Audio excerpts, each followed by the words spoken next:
Haven't started yet and we're already crying. I'm Judy P. and I'm a very grateful alcoholic. And I want to thank, truly, from the bottom of my heart, those who are responsible for getting me here. This is very, very special to me. Because, you see, it was at this Roundup I heard my story. I was 6.5 years sober, and it was at this Roundup I heard my story. And never did I, at 6.5 years, think I would be standing behind this podium. Never did I think that was going to happen. And this is very, very special to me. It's a bittersweet thing that we're not going to be here next year. Because this place, and a lot of you remember, of course, when it was the Radisson, and there's a lot of memories here for a lot of us. And this was the first big conference I had been to, and I can remember feeling that freedom, that finally being in a room full of alcoholics, and finally I was not alone. I finally realized there were other alcoholics and people who knew what I was feeling and who knew what I was experiencing. And I was just amazed because, I was like so many of us. I thought I was the only one. I thought I was the only one when I got here. So I thank you. I thank all of you for asking me and allowing me to be here. And I'm going to do my job, and I do feel like this is my job in Alcoholics Anonymous. And I think that everybody has a niche in Alcoholics Anonymous, and all of those jobs are important. This is the guy that makes the coffee at your group is just as important as a speaker at a meeting. If you don't think so, show up at a meeting where no coffee's made. My God, it's the end of the world.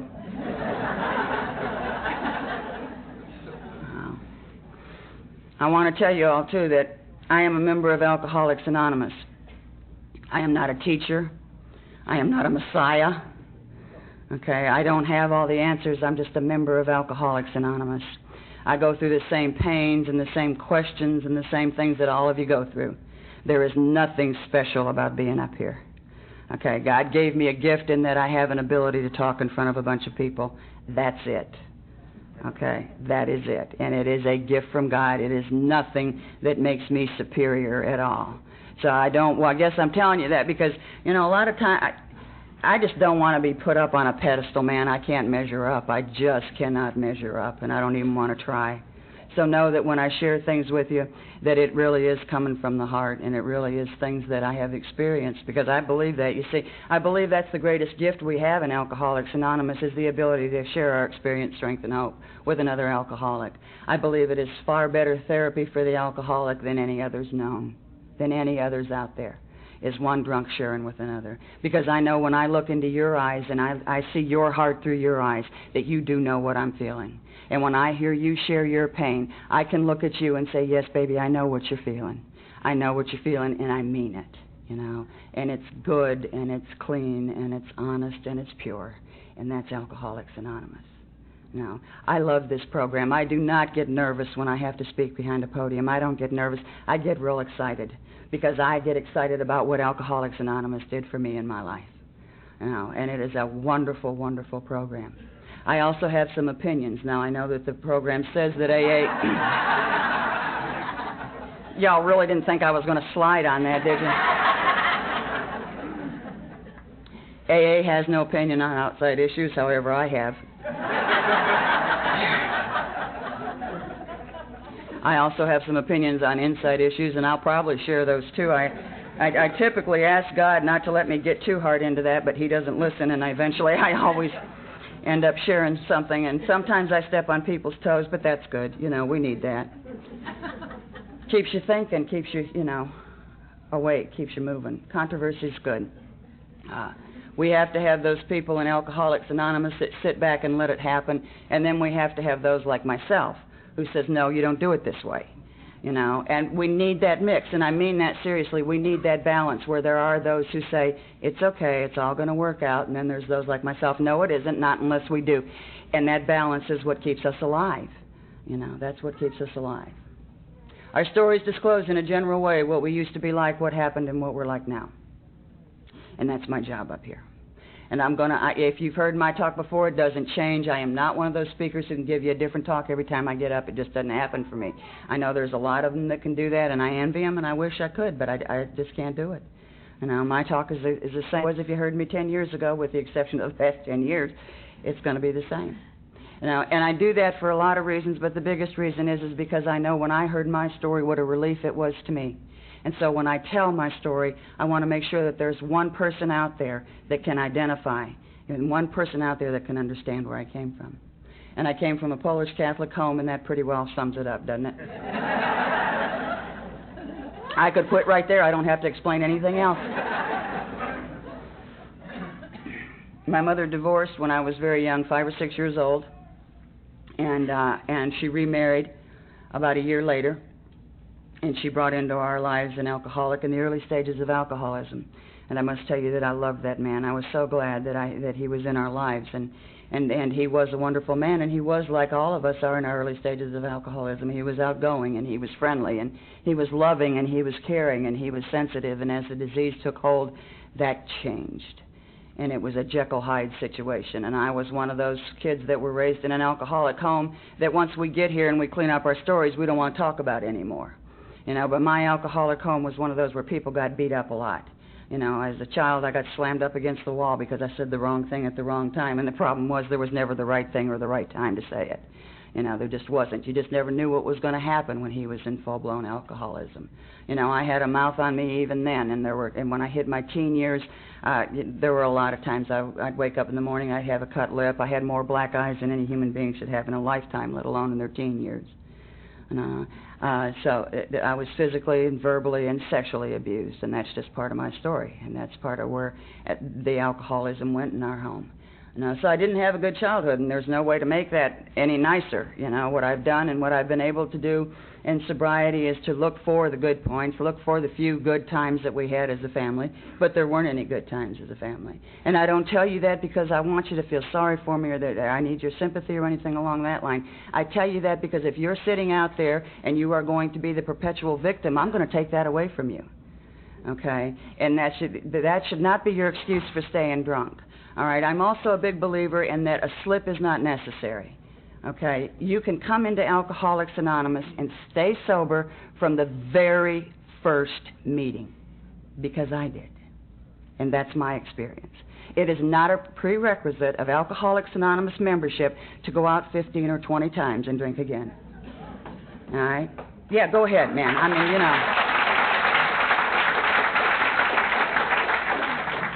And I really have very, very little patience with it after about the third time. I really do.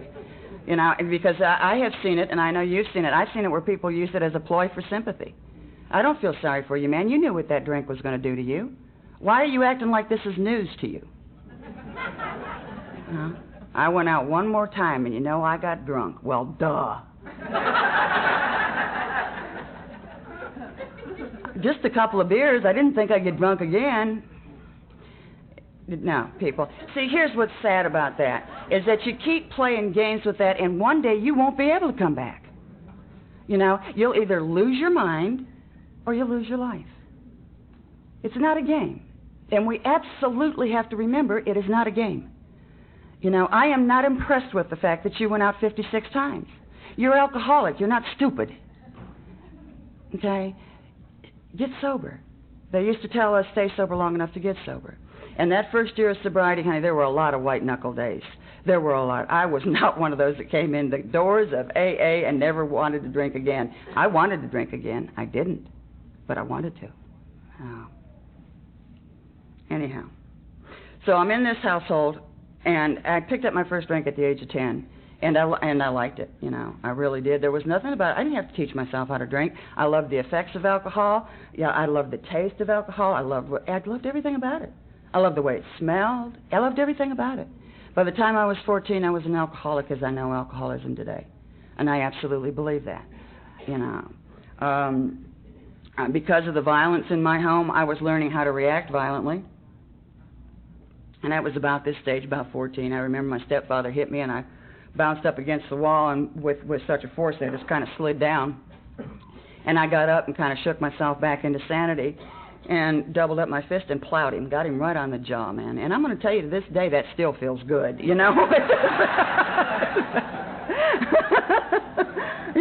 I just thought, this is it, man. And I became just as addicted to fighting as I did drinking. just as addicted. That was a whole thing I had to recover from, too, was the violence that I had been raised with and that I knew. Because I was not one of those gals who drank in her kitchen alone at home, all right? I was one of those women who went out in bars, can you believe it, and fought and drank. I was one of those women who, God forbid, actually picked up men when I went out to drink. For shame, for shame.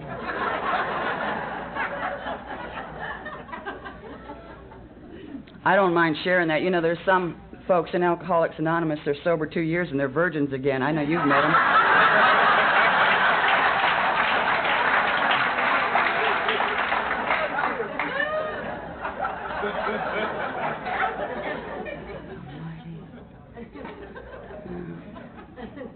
And it's like my friend Mel says, what's up with that? I don't know.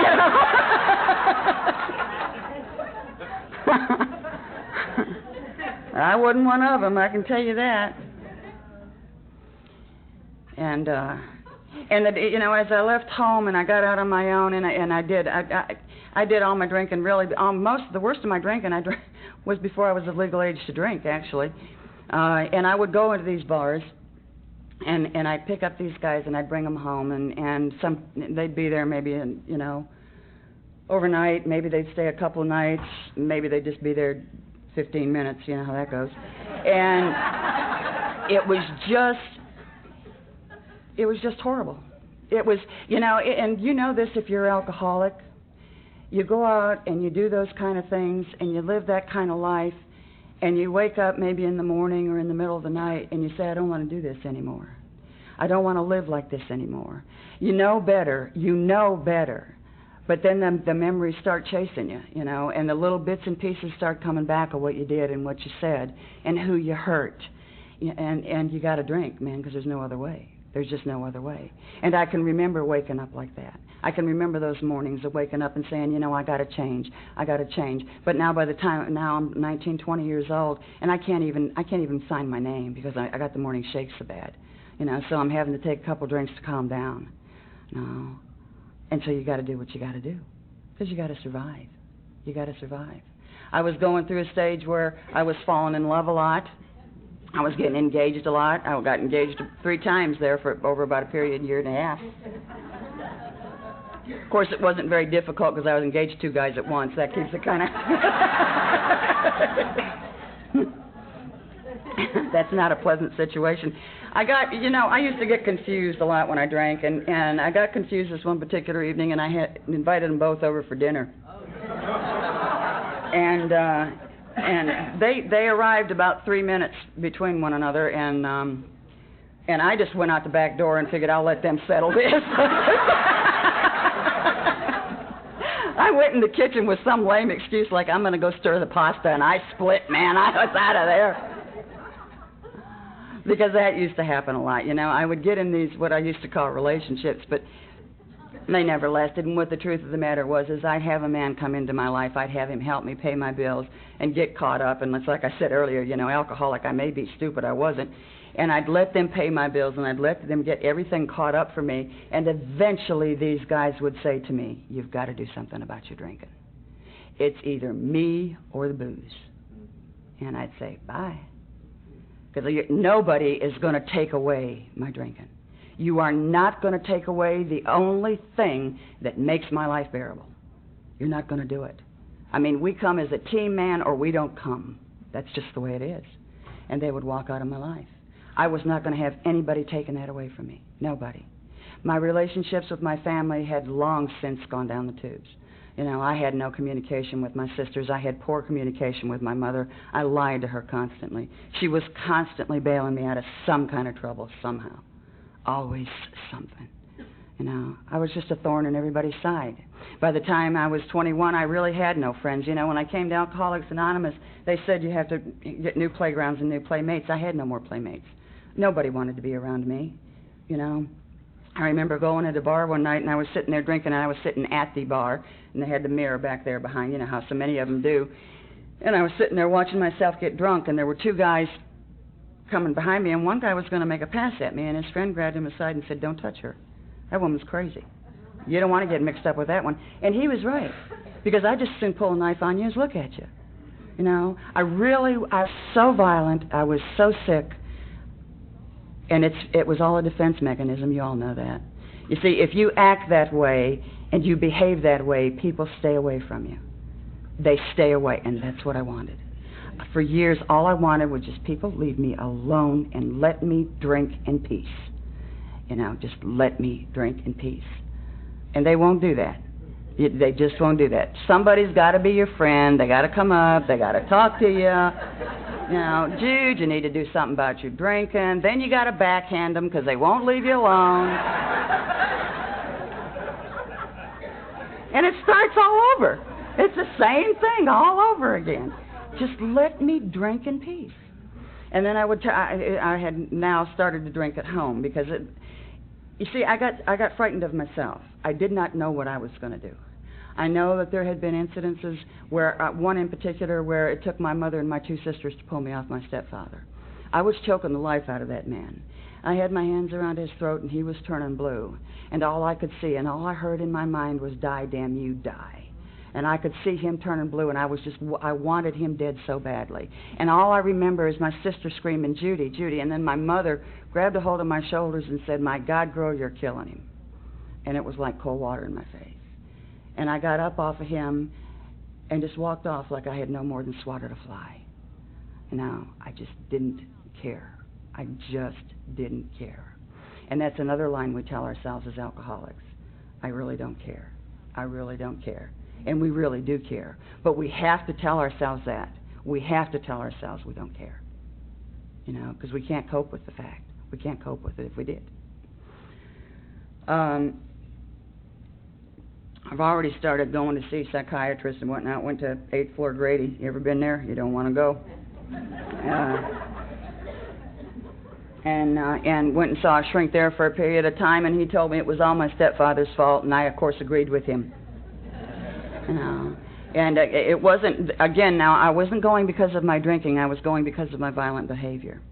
And I was going because somebody who had cared about me had said, Judy, maybe you need to go see someone for a little while. Maybe they can help you. One of the guys I was engaged to had suggested that.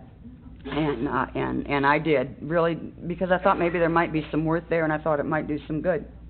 And it did, because they blamed my stepfather. And there were a lot of them to blame my stepfather thereafter. Society blamed my stepfather. You know, and you have to remember, now this is in the late 60s, early 70s. I was only in my 20s. Women didn't become alcoholics in their early 20s then. You know, you didn't look at alcoholism. You looked at something else that happened in their childhood. They didn't become alcoholics then. You know, and it was, my mother used to say I was always a nervous child, she would say. You know, when I went to go see the psychiatrist, Mom would say to the family, well, Judy's going to see a psychiatrist. You know, her nerves are bad. And by God, between 8 and 10 in the morning, they were really bad. They were awful. Yeah. And I went, I got crazy one night, and I was living over on the south side of town, and I got crazy one night. I'd been out on a drunk, and I called my mother, and I was just falling apart. I hadn't eaten, and the manner in which I was living was just horrid. There was just nothing good about it. And called Mom, and the next day we went over to Georgia Mental Health Institute, and I became a patient there. And I just thought I was going to go in for a couple hours, you know, and talk to somebody, and they would give me something, and I'd be fine. And they put me on a ward that they locked at night, and told me I was suicidal, homicidal. And I can remember at one stage of the game, somehow or another, I was talking to one of the shrinks there, and I remember him saying to me, Judy, we cannot let you out of here because you are of danger to yourself and to society. And I want to tell you all, I was 5 years sober before I realized what that really meant. It did not dawn on me how sick I really was until I remember him telling me that. Because I really was so volatile, and I was so filled with hate, and I was so filled with all those bad feelings that alcoholics have, you know, the guilt and the remorse and the why can't I get my act together and feeling so inferior, you know, that I really was not safe to be let out on the streets. I just wasn't safe to be let out on the streets. During my drinking career, things had gotten really, really tight money-wise, and you know, after a while, you can only threaten people with knives so long, and then they move. And so there were not a lot of people in my life to support me in my bad habit. You know, and I was running out of money, and I was running out of booze, and I had long since run out of friends. And And I called a guy I had met in the bar and restaurant business, which was the business I was in now, and I went to work for him that night as a hooker in Atlanta, because that's what I had to do. And I can remember when I was getting dressed to go on my first call, that I looked like what I had become. And once again, I told myself I didn't care, that it didn't matter. You know. And a lot of times when I do this at conferences, and I look around the audience and I can see the look of disdain and disgust on some people, which cracks me up into itself.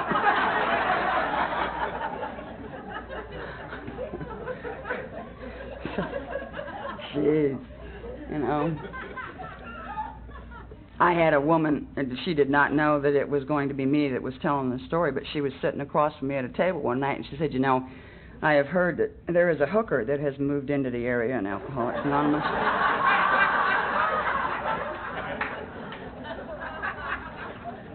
And that she actually tells that from the podium.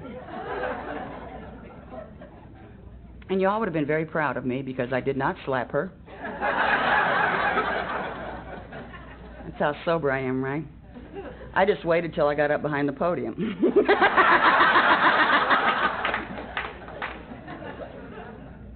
But I'm going to tell you that my biggest critics in AA usually fall into two categories, and that is A, the guys that had to pay for it, or B, the women who didn't have sense enough to sell it. So...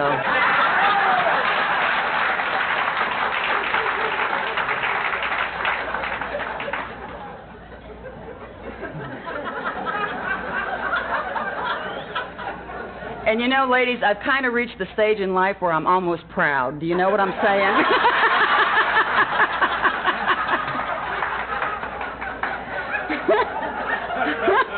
I look in the mirror now and think, geez, you used to get $50 for that girl. Lord have mercy.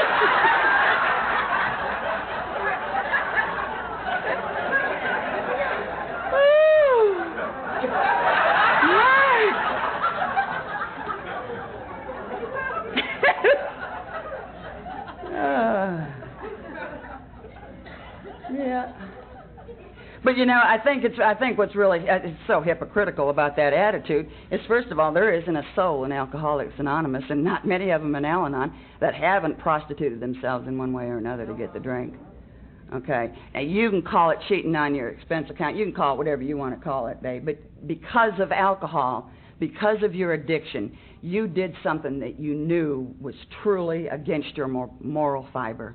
Don't stand there and look down at me, honey. Don't stand there and look down at me just because I had the guts to say what it was. All right?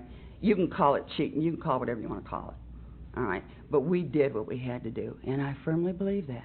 We did what we had to do. Okay? And I heard the same lady that told my story say, if I could have done better, I would have done better. And that is true. If I could have done better, I would have done better. You know? And I'm going to tell you, that career did not last long because you have to be even somewhat sober. I mean, if you can't stand up and you keep sliding down the lamppost, man, you just don't get much done, you know.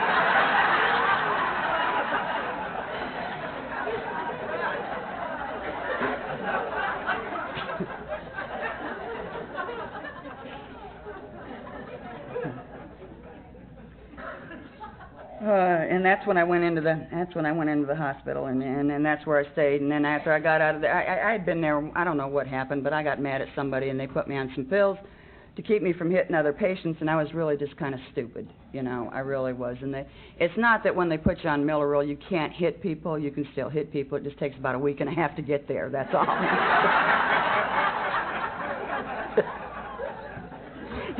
And you can see it. It's like you're standing outside of yourself, and you can just see it take forever, you know. You know you're going in that direction, but it's just not getting there. But anyway, they put me on those things for a while, and it just kind of mellowed me out. But I didn't like the fact that because I had been bad, they would not let me out, and so I pulled an alcoholic con. We've all pulled alcoholic cons, but this was far and away my best, because I went ahead and I got real good there at the hospital, and I went to my shrink, and I became very humble, which we alcoholics do very well too when we want something, and I became very humble, and I told him I knew I had been a bad patient, but for the past 3 weeks I had really tried, and And I felt like I had made some progress, and I realized that my behavior was bad. Oh, it was beautiful, people. And I wondered if I could. I know I didn't deserve a full weekend pass, but if he could please just give me a 3-hour pass so I could go home and get my winter clothes. And he said, yeah, it was bad. And of course, he was very pleased with the progress that I'd made.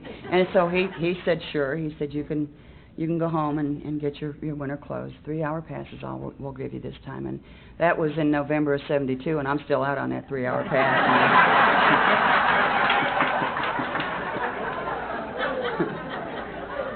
You don't tell an alcoholic, no, you can't.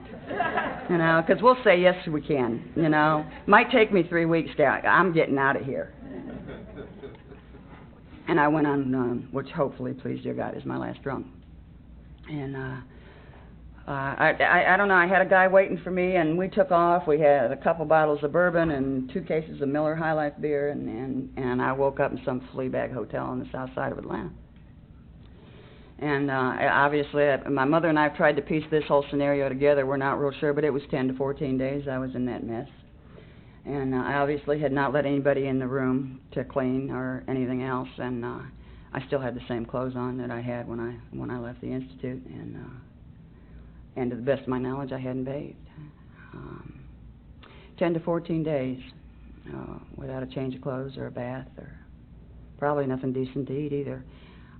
And that to me is what I remember about my alcoholism. You know, that because that's what my alcoholism was. My alcoholism was dirty, and it was nasty, and it was distasteful, and it was sick, and it was all those things that society wants no part of, is what my alcoholism was.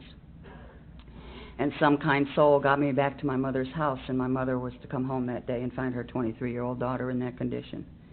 You know, having not bathed and passed out on her sofa one more time.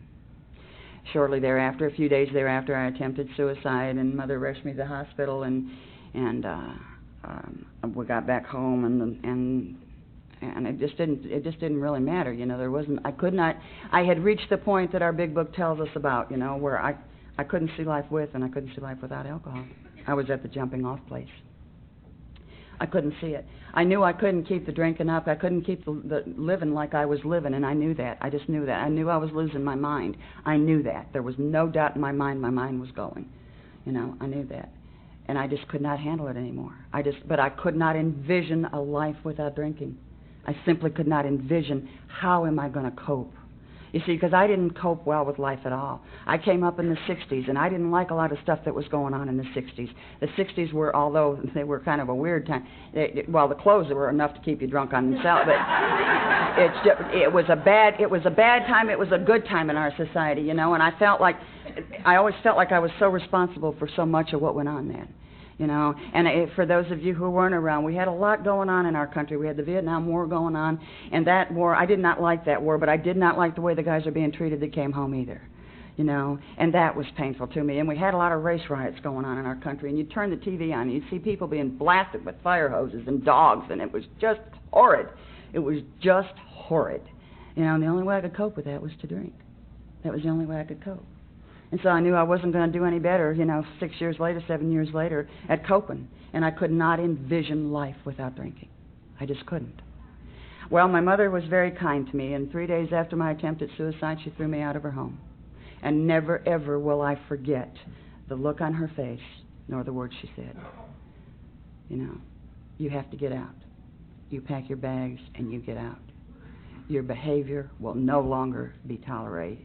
You get the hell out. And she was standing at the back door of our home. And I remember the tears were coming down her cheek, and I was so angry with her. I was so angry with her. How could she do this? I am her firstborn. How could she possibly do this to me? You know, throwing me out of her house.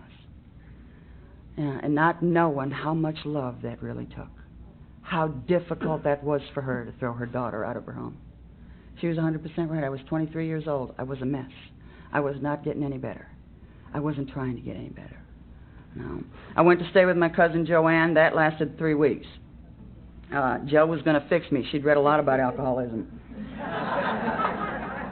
And she knew if she just talked to me the right way and said the right things that I would quit drinking. She knew that.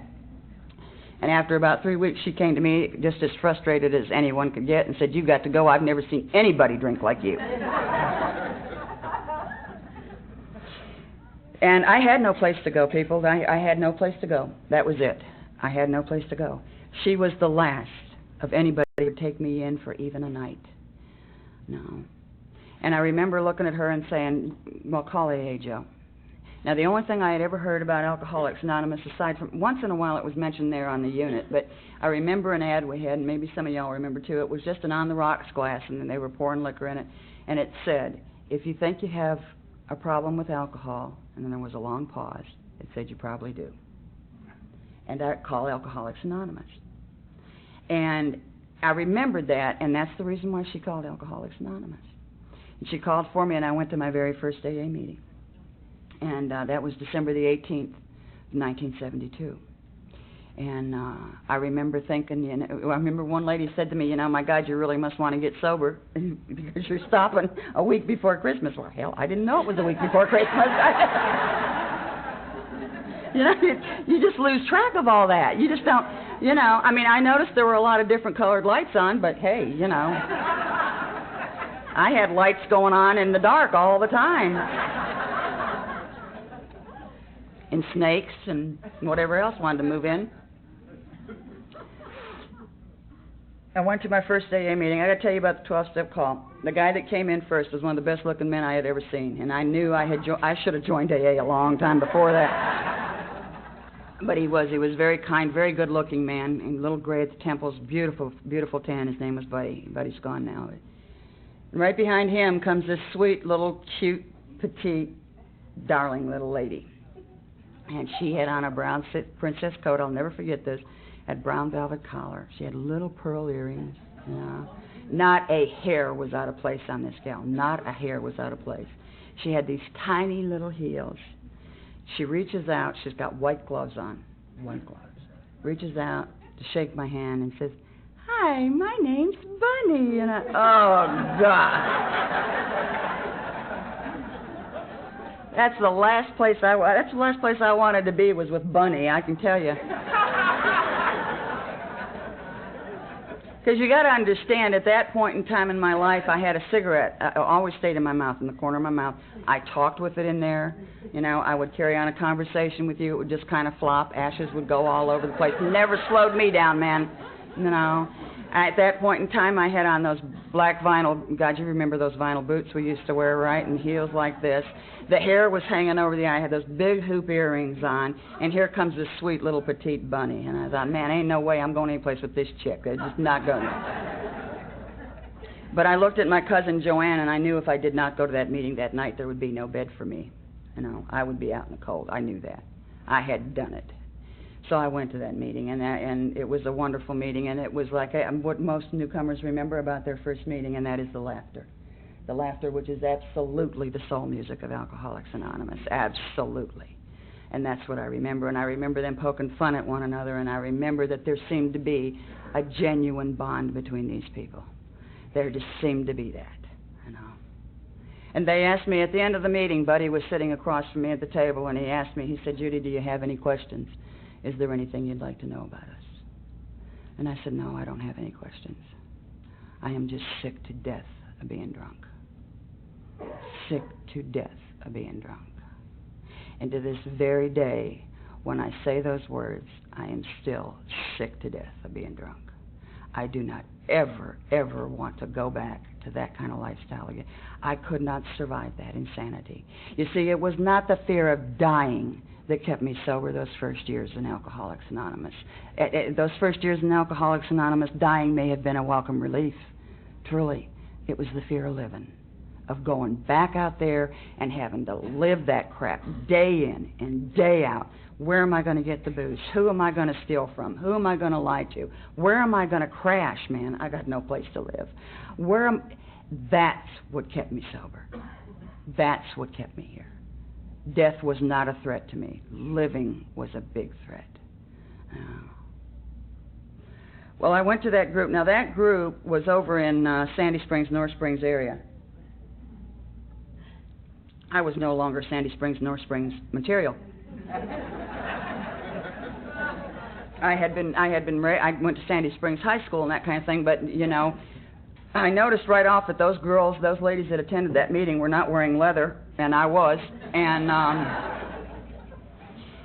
very kindly, after I'd been to that meeting just a few times, a lady, very nice, and she meant this well, she really did, came up to me and suggested that I go to another group. I really was not fitting in with that group, and even in my early sobriety, I knew I was different. I knew my mouth was different, the way I talked, the way I acted, the way I walked was different. I was not like these ladies. And they were talking about drinking sherry in their kitchen. I had never drunk sherry. You know, I didn't. I mean, moonshine, yeah, but no sherry. You know.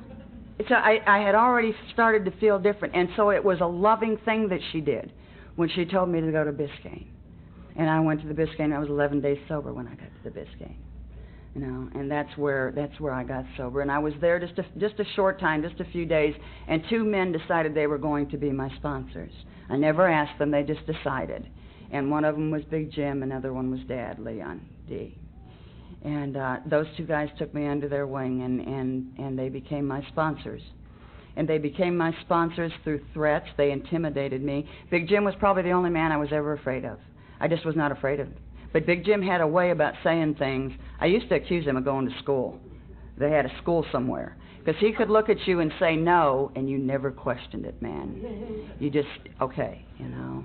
I can remember I came into the room one time, and I wasn't but about 3 months sober, and I was ticked off at a woman that was hanging around there. And I came barging in that room, and Dad saw me come in, and he said, Judy, what's your problem? So I walked over, and I said, you see that back there? And he said, yeah. I said, I'm going to take her outside, man. I've had it with her mouth, you know. It's all the time. And I'm fed up with it. I don't want to listen to it anymore. We're going to take it outside. We're going to get this settled right now. Dad said, get you a cup of coffee and sit down. And I intuitively knew this was not open for discussion. I just knew this was not... And I got a cup of coffee and I sat down, and he had a way, he was a little man, just a little bannyweight, but he had a way of really getting your attention, you know. And he took that little finger and he was poking it right here. And he said to me, he said, Judy, you have got to quit hitting people. that sentence unto itself just cracks me up, you know. Hitting people, he said to me, is not socially acceptable behavior. And then he said a line to me that I've carried with me throughout my sobriety. He said, Judy, you can't live like a drunk and expect sobriety. No. And it didn't dawn on me I'd been living like a drunk. I was still dressing like a drunk. I was still talking like a drunk. I was still acting like a drunk. And I was expecting sobriety. And I was not one of those folks who came into Alcoholics Anonymous and all of a sudden became spiritual, you know, and quit cussing and started wearing the right clothes. It didn't happen that way for me. You know, I was not one of those folks who walked through the doors of AA and just became blissfully happy. You know, and as a matter of fact, if you want to know the truth, those kind of people still get on my nerves, you know.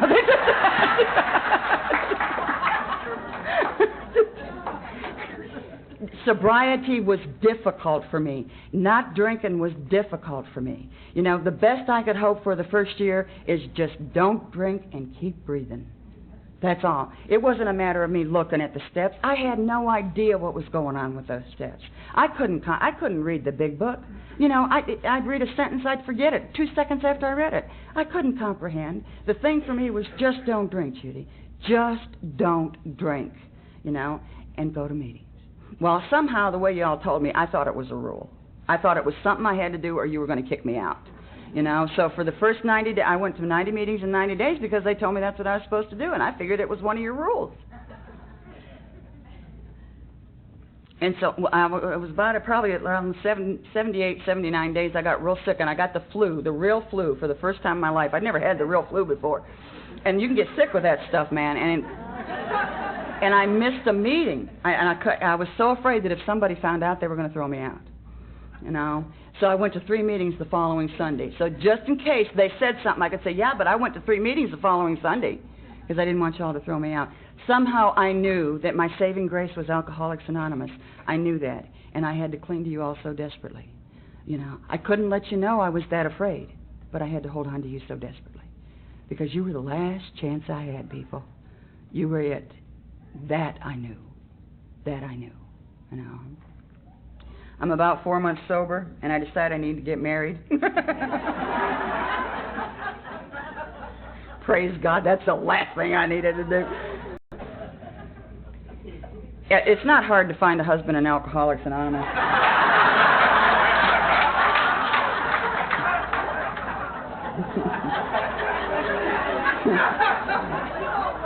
It's really not, you know, because there's a bunch of sickos looking for a wife, so, you know. And so, 4 months sobriety, I get married, and my spouse had 5 months. And we were just kind of the source of entertainment for a couple of years for that group, really. We moved up to Hiawassee, Georgia. Ronnie and I did, and that was an experience because, as I told you, a lot of things didn't change for me in sobriety, and so I moved up to Church of God country at that time in the 70s. That was strong Church of God country, and I was still talking that street trash and still wearing those clothes that I wore when I was working Peachtree, and let's just say I didn't fit in, okay? It was terrible. The meetings up there were very few and far apart. It wasn't like we have here in the city, you know, where you can go around the corner and go to a meeting. And we were broke. It was difficult. Ronnie shot a deer that winter, and I'm glad he did, because had he not, we would not have had meat on the table. It was that kind of broke, and we were in the financial situation where you really had to look at, do I spend $2 for gas to go to a meeting, or do I spend $2 on groceries? And it's those kind of decisions and that kind of desperation. And what I held on to during that period of time was the AA literature, and I came to believe because I really did want to believe. You know, I had a desire to believe, and I had a desire to believe because my sponsors told me I had to. My sponsor told me that there will come a time in my life when the only means of defense I'm going to have against a drink is going to have to come from a higher power. And I didn't question him. I believed him, you know, and that is true. Because there were times in my sobriety when I didn't care what AA said. I didn't care what any of you said. You know, it didn't matter because I didn't like you today anyhow. You know, I didn't want to hear anything people in Alcoholics Anonymous had to say. There were days when I would get so sick and so wrapped up in myself, I didn't want to see you. I didn't want to go to a meeting, and I sure didn't want to hear one of these spiritual giants come up and say, well, just read your big book and go to meetings. Well, stuff your big book, man. You know, I don't want to hear this. I don't want to hear it. You know, and those were the times when I had to go to God. You know, so if you're thinking that, you know, you're not going to get a relationship with God and you can make this program without it, it has been my experience of those with that attitude. Don't make it. Don't make it. Okay, you need a relationship with God, be it ever so small. Get started. Get started. Now, and that's where, and I read that book, and I'd get to meetings when I could. You know, and what happened there, of course, the marriage did not work out, and we had a terrible fight one day, and I remember walking down to this sweet little 8-acre lake that was close to the house, and I remember sitting there with my 2 dogs, and I was looking out over that lake, and behind that lake was a big, beautiful mountain, and I remember looking up there, and for the first time in my sobriety, and for the first time in many years in my life, I said a prayer, and it was a simple prayer, and it simply was, God, I don't know if you're up there, and I don't know if you can hear me, but I got to have some relief or I'll drink again. And I don't want to drink again. You know. Now I'm going to tell you, people, nobody came down and said anything to me. Nobody, the clouds didn't part, nothing. What happened was the air became still and warm and quiet. And it was as though a good friend sat down next to me and put his arm around me and said, you're going to be okay, kid. You're going to be okay.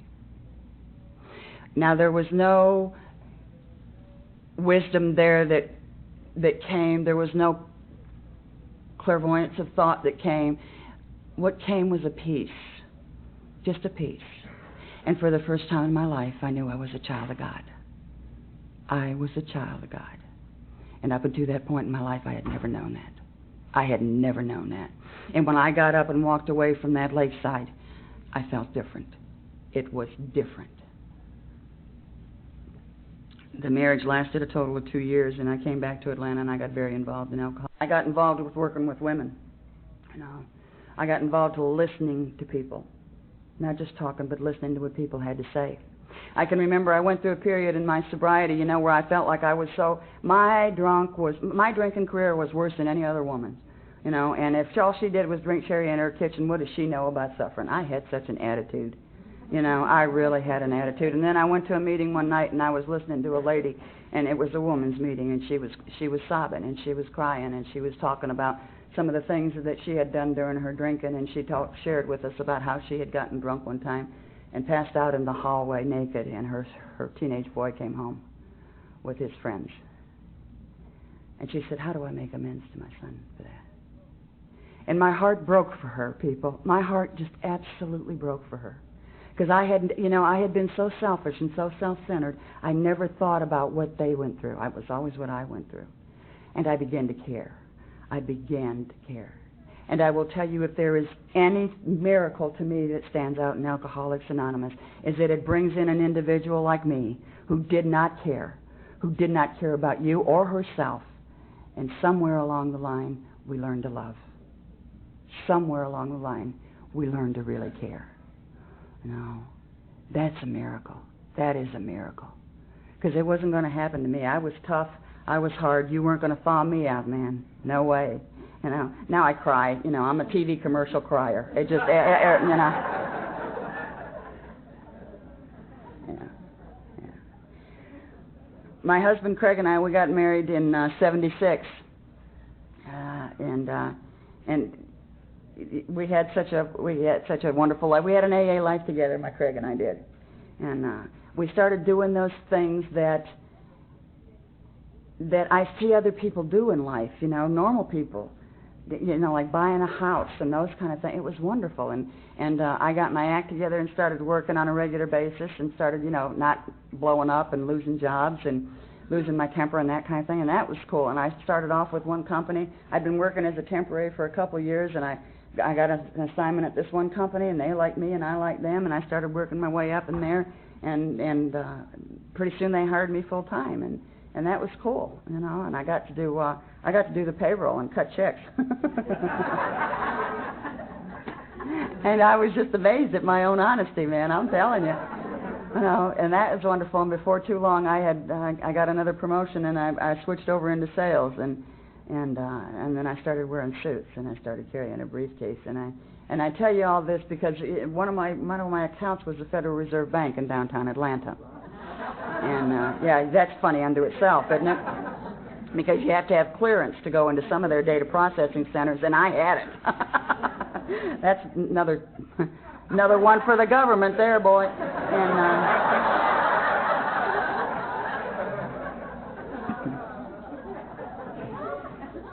but what was neat about that is that some of you may remember, I understand it's not there now, but right across the street from Marietta Street and down the corner was Lucky Street. Well, Lucky Street used to be one of my territories. And I can remember getting out of that parking garage that was right there on the corner, and I had on my three-piece suit, and I'm carrying my leather briefcase, and I'm walking into the Federal Reserve Bank. It was the biggest account I had. You know, and I remember seeing my own reflection in the glass doors of that Federal Reserve Bank, going in there to call on those guys in their ivory tower and sell them something that, you know, I pulled it off, people, but I don't know how. But anyhow, I can remember seeing my reflection in there, and I looked like a decent human being, you know, and I was clean, and I was wearing high heels, and I looked like a lady, and I had to say thank you, Alcoholics Anonymous, you know, because I knew where that came from. I knew where all that came from. You see, you all taught me my social skills. You taught me how to behave again. You taught me how to live again. You taught me how to act in public again. And because of what you taught me, you know, I was able to walk in there and present myself decently and with some dignity because of what I learned in Alcoholics Anonymous. You know, Craig and I were doing very well, and then Craig got sick. He had some real serious back problems, and we had just financial problems, and I don't know if any of you have had them. And, you know, a lot of times I go and you hear speakers talk, and they say, well, I've had problems since I've been sober. Well, I want to know, what kind of problems did you have? You know, because I want to know, if I have that kind of problem, who can I go talk to? You know, and Craig and I really had some difficult things. We had things going well for us. I mean, we had the 2 cars, we had the nice house, we were going on trips, we were enjoying life and all those good things, and all of a sudden he gets sick, and then bingo, you know, he comes home from the doctor one day, and the doctor says, you're not going to be able to work for a year, at least a year, maybe a year and a half. You know, and then I went through some job changes and some downsizings, and what ended up happening is we went from making about $100,000 a year to $20,000 inside of 8 months. And when you drop that fast, that hard, there is no recouping, people. It doesn't matter how much you've got in savings. It doesn't matter what all you can cash in. There reaches a point where there is no way out, you know. And Craig, per our attorney's advice, Craig bankrupted, and it was just a mess. It was just a mess because, you know, not only did we have the stress of him being so very sick and in so much pain all the time, but then we had the hassles of all these collectors calling and people, and, you know, us trying to say, look, when his disability comes through, you'll get paid. Well, that's not good enough for them, you know. So it's terrible. And so we would go and we would share with our friends in Alcoholics Anonymous, and we had another friend who was going through the same thing, and you know, we held on to one another. And we started getting back together where we met at each other's houses because we couldn't afford to go out and eat anymore. You know, so you start brewing coffee at home. It's more fun anyway. You can take your shoes off. No. And when you go through those things and you survive, We made a decision shortly after he was finished with the surgery and everything that we needed to move. My Craig drank several times when we were married, and I'm going to tell you, I am a marvelous alcoholic. I'm a lousy Al-Anon. I am not a good Al-Anon. I don't even profess to be a good Al-Anon. I went to Al-Anon meetings, and I'm going to tell you, I thank those ladies from the bottom of my heart, because they were kind and caring and giving to me. They shared their experience, strength, and hope with me, and they got me through it. They really helped me through it. You know, I went to Al-Anon meetings, and I'm so glad one lady said, Judy, don't make any decisions now, because you know how we are. Okay, this is it. I've had it. I want to talk to the attorney right now. I'm done. You know. And she kept saying, Judy, don't make any decisions today, and I'm so grateful to her that she did, you know, because the marriage survived. And when he decided to get sober again, and I'll never forget, he called and asked if we could come get him. I said, I'm busy right now. When I get finished with what I'm doing, we'll come get you, and we eventually did. And he was sick, and I was all set. You know how you rehearse these speeches you're going to give people? So I would go to work that day, and I rehearsed the speech I'm going to give him about what he has done to us with his drinking, and I rehearsed the speech all day in my mind, and I'm all set to let him have it. Now he's been sober 72 hours. He can handle this now. No. So I'm all set to go home and really let him have it, and I walk in and I look on that sofa, and there he is, and he's shaking, and he is sweating, and he is so sick. And I went back in my mind, and I felt every shake and every sweat and every sick he was feeling. I felt it all. And I thought, man, you can't come down on him now. Not now. No. And he had asked me, he said, well, what are you going to do, Jude? And I said, I don't know what I'm going to do, Craig. I really don't know. I said, right now I'm so damn mad at you, I just don't know. I said, I've already called an attorney. She's already started, well, who gets the bedroom furniture? I don't want to go there, man. I just don't even want to go there. You know? And I said, we'll just do this thing one day at a time. And we did. And we did. Shortly thereafter, we moved up to Ohio, and that was an adventure, and I am grateful. I am grateful that we moved to Ohio. It was wonderful. There was a lot of changes that we had to do. We bought an old farmhouse, a big old farmhouse, 2-story farmhouse, bought it at auction. The house was 125 years old, not a level floor in the place. I used to love to bring my kittens in there to play, because you'd throw a ball, man, and it just went everywhere. I mean, it just... They'd go nuts, you know, no matter where he pitched it, it came right back to him. And I went to change a light bulb one time, and the wiring broke in my hand. It gives you a real sense of security. But it's a wonderful adventure, and we tore that place apart and redid it on the inside. And I'm going to tell you something: if your marriage survives the refurbishing of a home, you have a good marriage. You know, that kitchen was just about the end of us, people, I'm going to tell you. We had fun, and then a couple years ago, Craig started having a lot of problems. He had a multitude of problems to begin with, but when the diabetes set in and then the arthritis set in, things just got worse. And he started to get to the point where there'd be days when he just simply could not get out of the bed, and then the arthritis was building more and more on his spine. He had broken his back playing football, and and it was causing a lot of problems with the nerves. And what ended up happening is the nerve that controls the diaphragm or the breathing was becoming paralyzed. And he was having a harder and harder time breathing.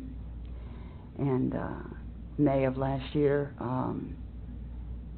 well, Terry came up in February, and I told Terry then that Craig was not doing well, and things were getting worse, and he was on 18 medications, and it just wasn't getting any better, and he had reached the stage in his illness, you know, where if they give him a pill for this, it's going to counteract with the one they give him for this, and it was sad. And he hurt all the time. He hurt all the time. And you know, there's parts in a marriage and in a relationship that you just keep growing, you know, and a good relationship just keeps growing. And it wasn't that the passion was gone, it was just that it couldn't be anymore. But the love grew. The love kept growing, you know, because you reach a new level when you have someone with a serious illness that you love in your life.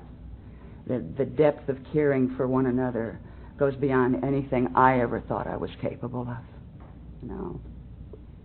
And in May, I took him to the hospital on Sunday morning at 4 o'clock. We took him by the ambulance, and Tuesday morning I talked to the doctor, and he said, he's not coming home this time, Jude. And I did what you all taught me to do. I got on the phone and I called my people in the AA. And I said, my hubby's not coming home. Will you come stay with me? And in 5 minutes was one guy, and 10 minutes later 2 other people showed, and I got on the phone, and I don't remember a whole lot after that.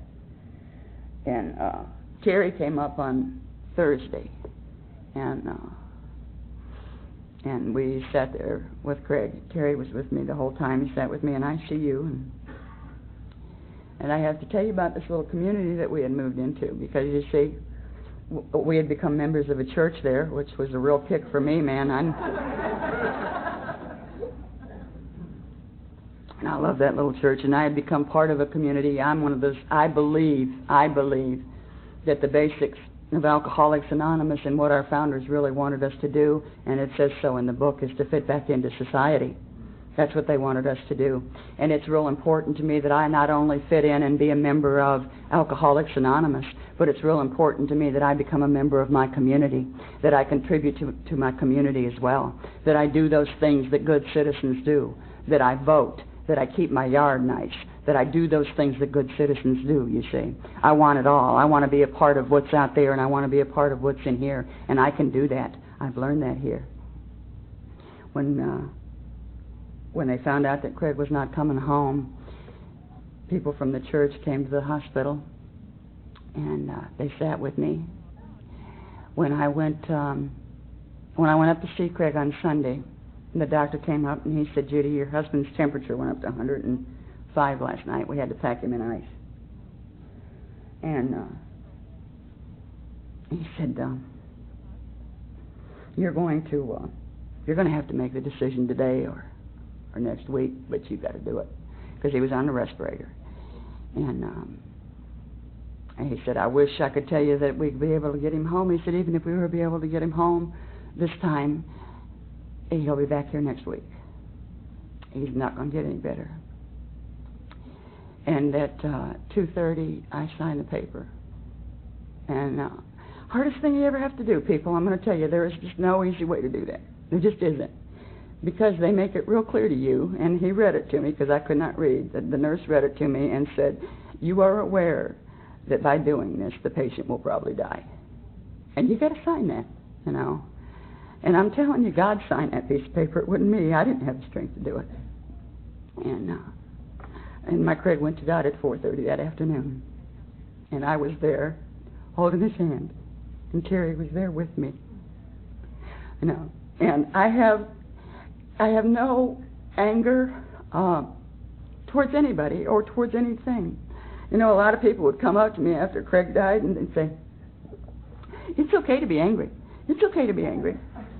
And I wasn't angry. I wasn't angry at God. I saw what he did that last year and a half. Nobody should have to live that way. Nobody. No, I saw that. I wasn't angry at God. I wasn't angry at Craig. My God, we had 24 years. I was with one man. Isn't that incredible?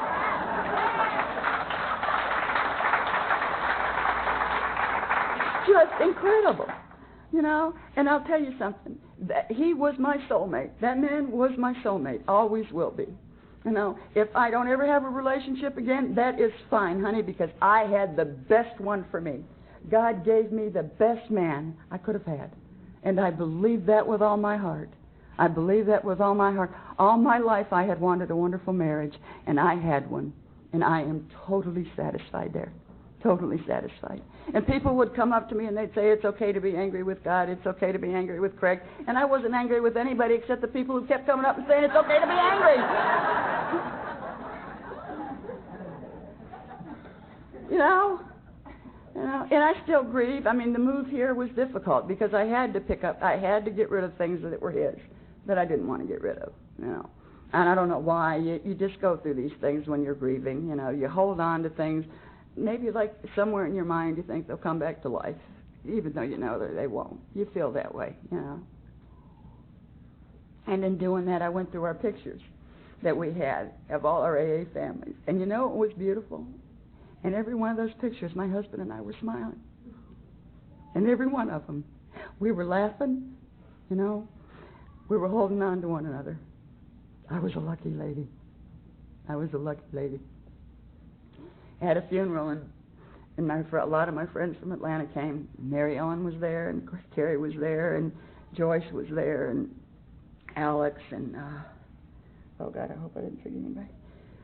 But and we had, the place was packed, and I can remember I was sitting at the front of the funeral home, and I noticed they were carrying chairs. Well, there was another funeral going on, so I just thought it was for, and I turned around, and it was standing room only in this place. You know, it was AA members from the friends we made in Ohio, AA members from Atlanta, members of our church, members of our community. The place was packed. And people got up and talked about what my husband had done for them. And then we sang hymns. I knew Craig's favorite hymns, and we sang hymns. And the guy that sang the lead, and then we all sang in on the chorus. And I'm telling you, people, it was a choir of angels. You never heard anything sound so beautiful in your life. That we gave him a terrific send-off, didn't we, baby? You bet we did. By God, they knew Craig Pierce was coming when we were finished.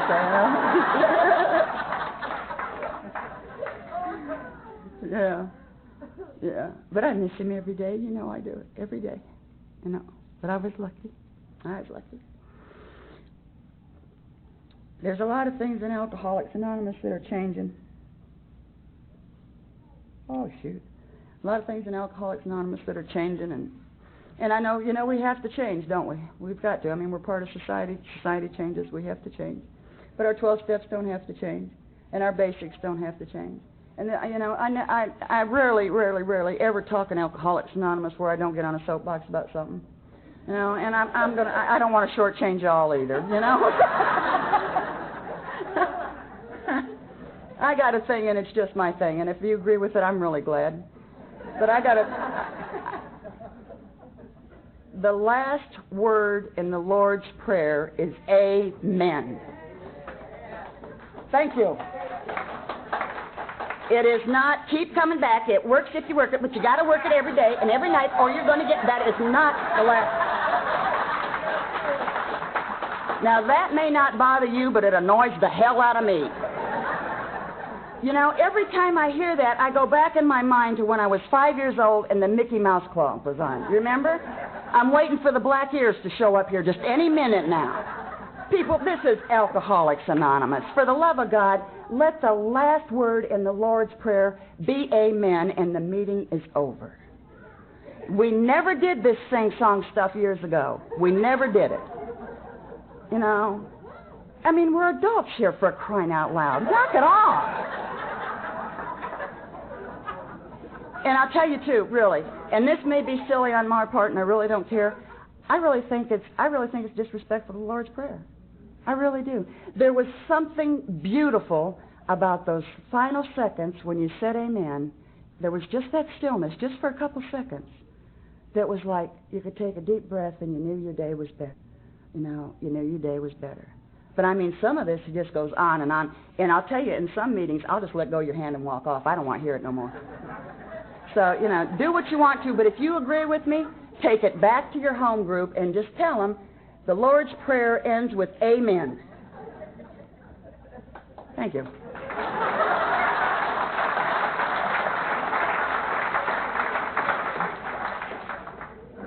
I'm going to talk a little bit to some of the folks here who may only have like 2, 3, 4 years sobriety. And if you're sitting out there and you're thinking this thing is not going to work, and you know you're not making it in AA and you're probably going to flunk AA too, and you might as well just take your own life, you're okay, baby. Let me tell you, you are okay. I sat out there when I was 2, 3, 4 years sober, and I thought, man, I'm not going to do this thing. You know, I'd see these 90-day wonders come in, man. They got a brand new car. They got a brand new job. They're making $87,000 a year. Nobody is angry at them. Their family has just welcomed them back in. I'm sitting there with 4 years sobriety. I can barely talk to my mother. I'm thinking, what's going on here? You know, here I go. I'm flunking AA. You know, there is no. I just didn't think I was making it. I just didn't think I was making it. But you know what? Suicide was an option. Suicide was an option. Drinking wasn't. Drinking wasn't. There's a miracle there. For the alcoholic, there's a miracle there. Because I had been with you long enough to know drinking wasn't going to solve it. In all my sickness, I learned something. Now, I am not by any means suggesting to you that that is healthy thinking. Okay? But what I am saying is give yourself some credit, baby. You are doing better despite yourself. You know, then get with the sponsor and get that garbage out, because that's what's getting you to the point where you want to kill yourself. You need to sit down and tell it all. You know, and we all seem to think we are so unique. You know, we are so unique. I was absolutely convinced after about 6 years, because I was 6.5 years sober before I heard my story, that I was the only hooker that ever got sober. Now, I've been in Alcoholics Anonymous a long time now, and I've been doing this for a long time, too, and I can tell you I am not the only one. There's a lot of us in here.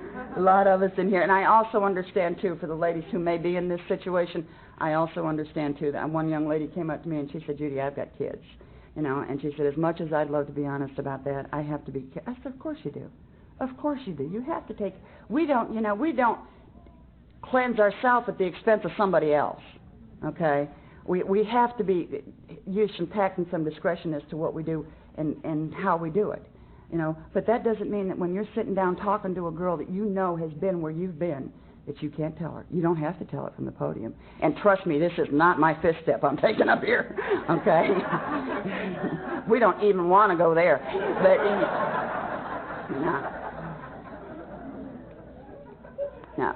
no, but you can do that. You can do that. You can share on a one-to-one, and you can help somebody else, you know. I also know, too, that what my sponsors did for me, more than just teach me Alcoholics Anonymous or the big book, they taught me by the way they lived. All right? The people I looked up to in Alcoholics Anonymous, I looked up to them not because of what they said in the meeting, because, you know, we don't have to be around here long, man, and we can sound good. All right? We know the key words. We know the things to say that makes everybody go, ooh. You know, we know that. You know? We know those. I wanted to see how you walked, man. I wanted to see how you lived. I wanted to see how you talked to your wife when there was nobody around listening. I wanted to see how you took care of your kids when there was nobody around to watch you.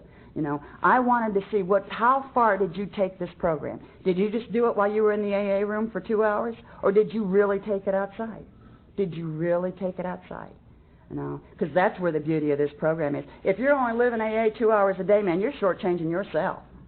You know, you are shortchanging yourself. Yeah, unbelievable. Because you see, I have found out that what we have here is truly a gift from God. It is really a gift from God. And I've also found out that we can share that with people out there. We can share it with the girl who checks us out at the grocery store. You know, some people are just jerks, and they always blame them. You know?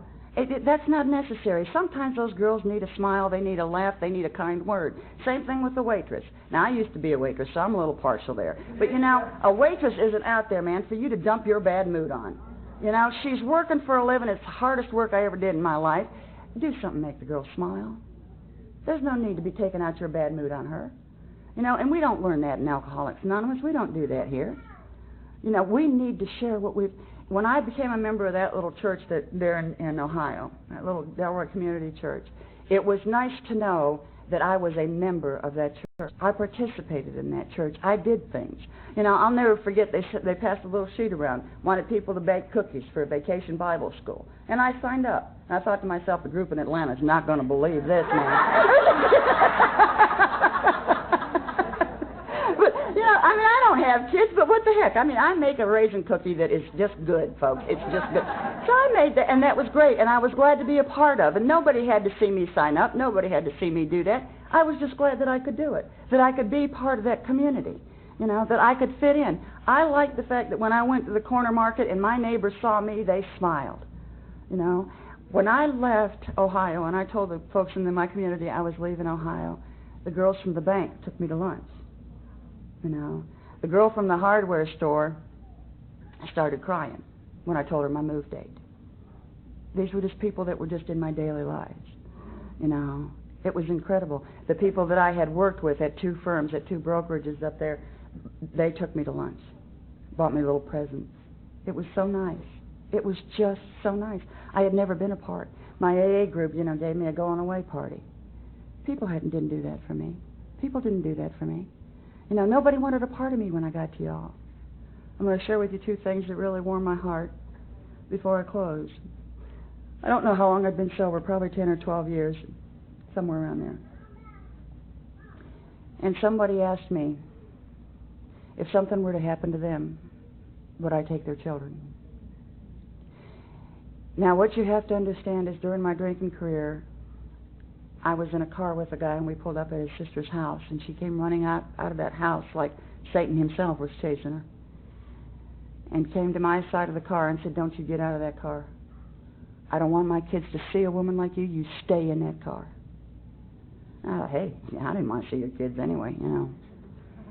But I reached under, and I took my fix for that. You know exactly what I did. I reached under that seat as soon as she walked away and got out that bottle and took a drag off that bottle so I could stand what the woman had just told me, so I could cope with what I had just been told. That's the only way I could do it. And so for someone to come up to me 12 years later, or however long it was, and say to me, "Would you take my children?" was just more than I thought I could cope with. I have never been so flattered in my life. Never. Mother, you know, mending fences with family is difficult. You know, and there's a stage that we go through, I think, in sobriety and just in life in general, where, you know, we got to blame them, right? It's all their fault. Somehow it's, and then, of course, there's another thing going around, too, that just absolutely cracks me up. If the family doesn't get into the program, then you're not going to stay sober. Let me tell you something. If I waited on my family to get here, I'd still be drunk. My mother has never been to an Al-Anon meeting, has no intentions of ever going to an Al-Anon meeting, and that's okay. You know, now there used to be a time when I criticized her for that and thought that she didn't care. Why should she? You know, there is no need for that. There really is no need for that. So we taken time to mend fences, and that came through practicing the program. That came through learning to be patient and tolerant. That came through forgiving, you know, and even my stepfather, on most days, I have forgiven, you know, because I realize now that in his alcoholism he was a very, very sick man, you know, and on my good days and when I'm right, I feel no anger towards him. I would love to tell you it's totally gone. It's not. It's not, because if I need something to pick up on, I'll pick up on that one, man, you know. But I'm so much better with it, and I do feel a degree of compassion for him, because he did have some wonderful qualities. He really had some wonderful qualities.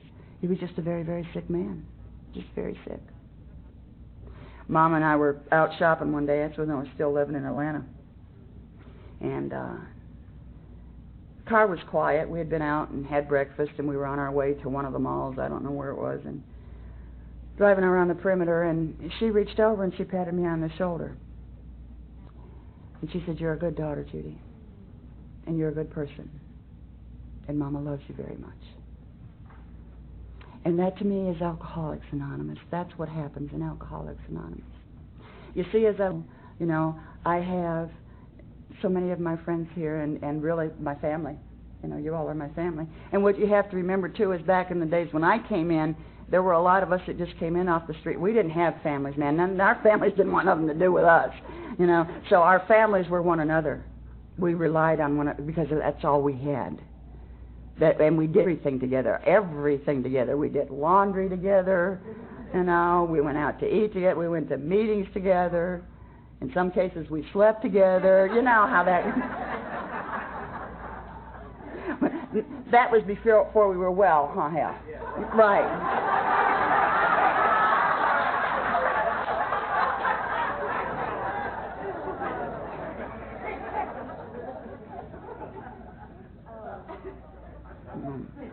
But it is wonderful, and I will tell you, the folks in Alcoholics Anonymous, since Craig passed away, Mary Ellen in particular, has called me at least twice a week to make sure I was okay. Now I don't know what she thought was going to happen, but nevertheless, I'm very grateful that she called. And one time she didn't believe me, so she came up to see me, just to make sure I wasn't lying. Now, it has been a big adjustment. I came to you with a total inability to care and to love and to laugh. I just couldn't do it. I just couldn't do it. And you know, when I look at myself today and I look at what I brought to Alcoholics Anonymous, I can't help but be grateful. I always introduce myself as a grateful alcoholic. You see, because I know what I brought to you. I know what I was like on the inside. I know the bitterness and the coldness and the hatred that I felt towards just life in general. You know. And now I like looking at myself because I know that I am very, very capable of loving. I love real easy. It doesn't take much for me to love people anymore, you know. And I'm trusting, in which I wasn't, and sometimes too trusting, but that's okay. I always recover. You know, I always recover if I get hurt. That's okay. You know, I cry easily and I laugh easily, you know, and that didn't happen before I came here. You know, I know that there is a loving God that cares for me. I absolutely believe that. I absolutely believe that He reached out and He brought me to you. I believe that, you know, and that I can go to Him no matter what, no matter what. And when I go to an Alcoholics Anonymous meeting and I look around, I hope to remind myself always, what can I do for the one who is suffering?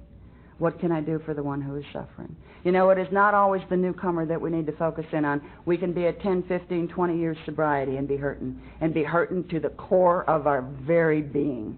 And some of us will have such an ego that we would not let anybody know.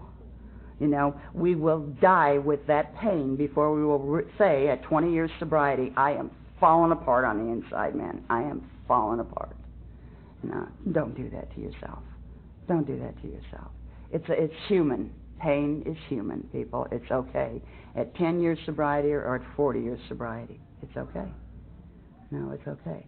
And I will share with you, too, that if you're working with somebody or you know somebody in your group who is going through a bad time, for the love of God, offer them more than read the big book and go to meetings. You know?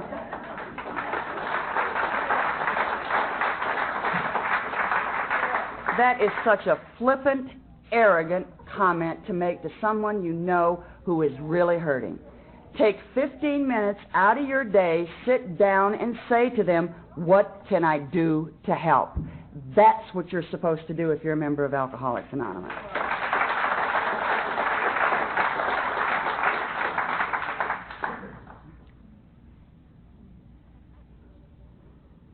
You know, I would like to really come up with something profound to close here, and I can't, because I truly am overcome.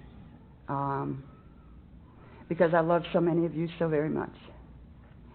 And it is so good to look out there and see you all again. You know, and know I'm back with my family. I know I'm back where I belong. I thank you for being here. I thank you for your support. And I thank you for your love. God bless you.